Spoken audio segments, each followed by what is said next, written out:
So I'm having this realization.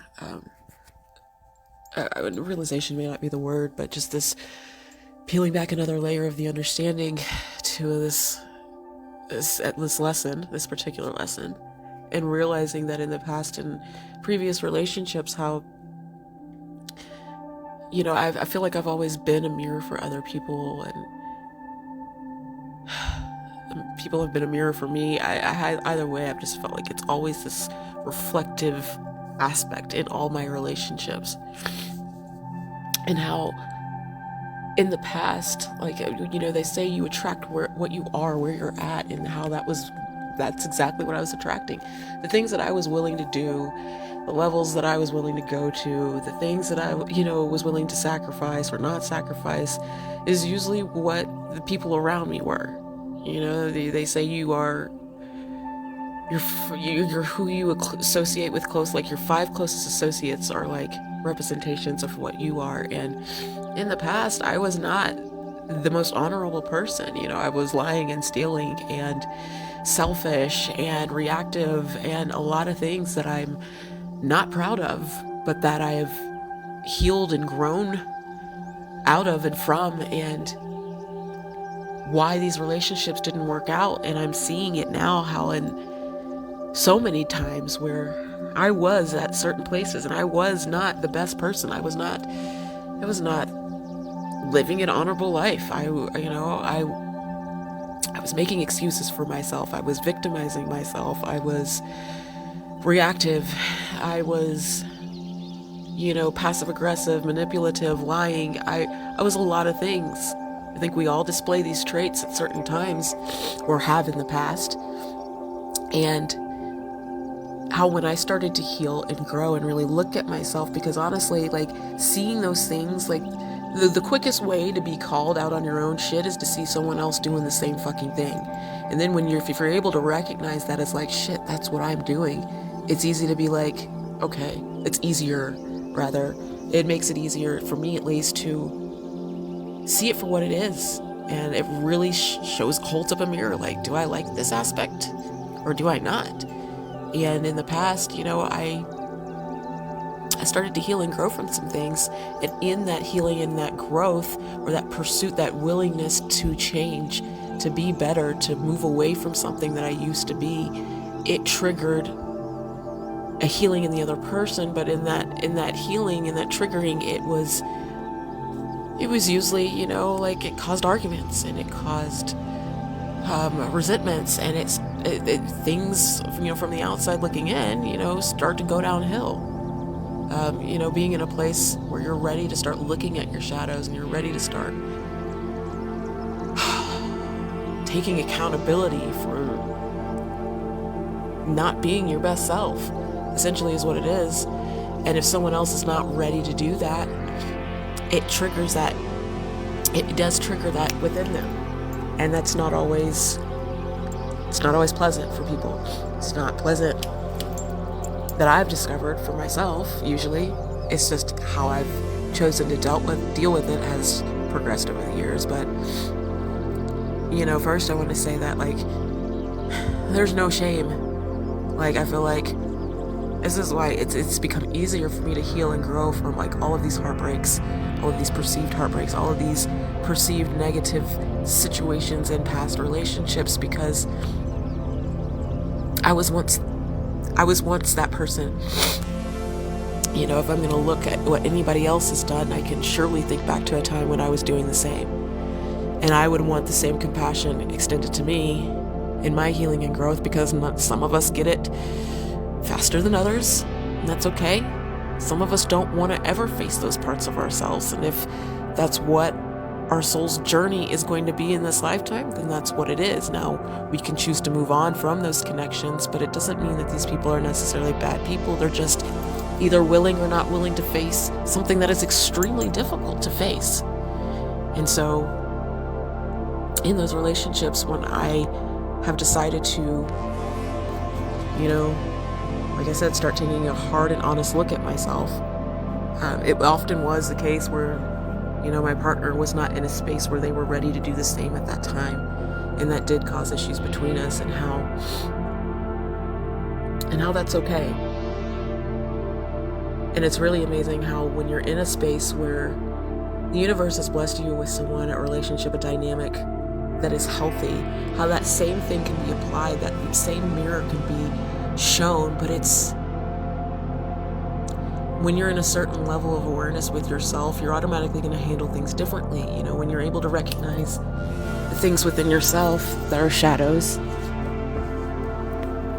and not just react, it automatically changes the situation. And, you know, in my current relationship, it was a really beautiful situation where I was triggered by something from my partner. And when I say triggered, I just mean it struck a chord in me. It struck me a feeling that I didn't immediately recognize. Now, being at this stage in my journey, I acknowledged that I did not recognize what that feeling was. So I'm not just going to attach it to something make-believe like I used to in the past. Like if I felt an icky feeling in the past, I would automatically start looking for things to blame on the other person. Like they're doing something, or it's just easy to subconsciously do these things. Subconsciously, consciously, it's easy to when you don't recognize your own emotions right away. If you don't recognize them at all, it's really easy to put that on other people and say it's their fault. And I didn't do that this time. I sat with it, prayed about it, I journaled about it. You know, I'm in therapy currently, and I had the realization just recently that the reason that it was triggered for me was because it was an aspect that I wasn't facing in myself, as it usually is. You know, and I've been one to say the saying of like, you know, everything we're scared of is on the other side of what we're fearing, or not. I messed that up. Excuse me, all. That everything that you want is on the other side of what you're fearing.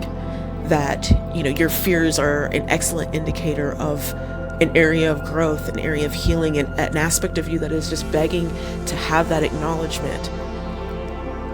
And I've stood by this for a while now, because I'm human and we all are. You know, we don't always recognize our own advice when it's staring us in the face. But I am grateful that I am at a place in my journey where, even though I didn't know what I was feeling immediately, even though I didn't run from the emotion, I didn't shame myself for it, I didn't guilt myself for it, because that's the quickest way to mess it up too. Like either we attach it to something that it isn't with the other person, or we just shame ourselves for feeling it because we can't attach it to anything right away. But instead of doing those things this time, like I said, I just sat with it. And for me, that means, you know, having some time by myself, and that means journaling and really praying and really asking for that clarity. And I got that clarity. And my body kind of told me the same thing. And I was looking back at it like, you know, I'm a firm believer in, you know, pain and things manifest in our bodies. And for me, I felt it in my stomach. I did. During times when, you know, certain things were being spoken, and I was like, why am I feeling this right now? It was in my awareness. It was just on the outskirts of my conscious awareness, but it was there. It was there. And I'm glad I took that time to, you know, sit with my own thoughts and my own feelings. And had I not been in a place of being willing to talk about it, had I not been willing to hold space for another person, I don't think that I would have had that realization. So I'm really blessed, and I'm really, really happy that I am able to see these shifts in my own growth. And I feel like we should all be more conscious of these subtle shifts in our own growth, because they're huge. And if you haven't heard it, you're hearing it from me. Like when we heal ourselves, that heals the collective. It's all an energy. We're all connected. We all are. Whether we want to believe it or not, it doesn't change the fact that it's true. And when we work on ourselves and when we heal ourselves, that's like score for our team. It is. So I just want to express gratitude for anyone out there who is also being willing to acknowledge their own shit right now, willing to face themselves, willing to sit with that shame and those icky things that we're like, damn, am I really like this? It's not pretty. It doesn't usually make us feel that great, but there's no shame in it. And it's hard. Like, shame is a difficult one to shake free from, especially those of us that might have grown up in families where it's like the pride was huge and like people just didn't admit things, and it was just like they didn't talk about it, and that's generational in my opinion. But if you are holding space for others and holding space for yourself, just hats off, because it's not easy.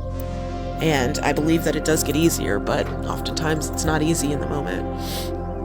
It gets softer. It does get softer. The realizations come sooner. The realizations are more beautiful, and they're accompanied by this sense of peace. It's not like, chaos. Like for a while it was like things were coming to me and it was because some horrible thing had occurred, and a tower moment, as it's often called in the spiritual community. But it's becoming, these tower moments aren't as scary anymore. Like we're gonna have the realizations, we're gonna have the what the fuck moments where things just hit us. But I do believe that it gets easier, and it's met with more gratitude when it does. There isn't a sadness or like, why is this happening? It's like an appreciation that comes with it. So I just wanted to share that. How we can be mirrors for other people without it being a chaotic experience. This is new for me. In the past, like I said, I've always been a mirror for others, and it's been in a harsh and uncomfortable, it's always uncomfortable a little bit, right? But it's always been like, it's just been messy. It's the best word I can think of to attach to it. And now I'm realizing that with the right people, by doing the work on ourselves, we do attract where we're at. And so we will attract people at that same stage of healing, essentially. Sometimes people who have healed more than us to help us heal more. And that's a really beautiful thing. It's the willingness. You got to change your attitude. We have to change our attitudes, because that is what makes us attract what we want. And if we're in that space of like victimization and whatever else, we're going to attract someone in that same space, and then we're surprised when it pops up later on down the road, and I should have known better. And it's like we do it to ourselves. We do. We are the creators of our own reality. It's wild, but I'm starting to see it even more clearly now, and like realizing how much of a role I am playing in my own life. And that puts a greater responsibility on me, honestly, is what I feel. It puts a greater responsibility on me to not perform, but just to approach every moment with a willingness and a compassion and just with humbleness, because damn it, that's what I want to attract.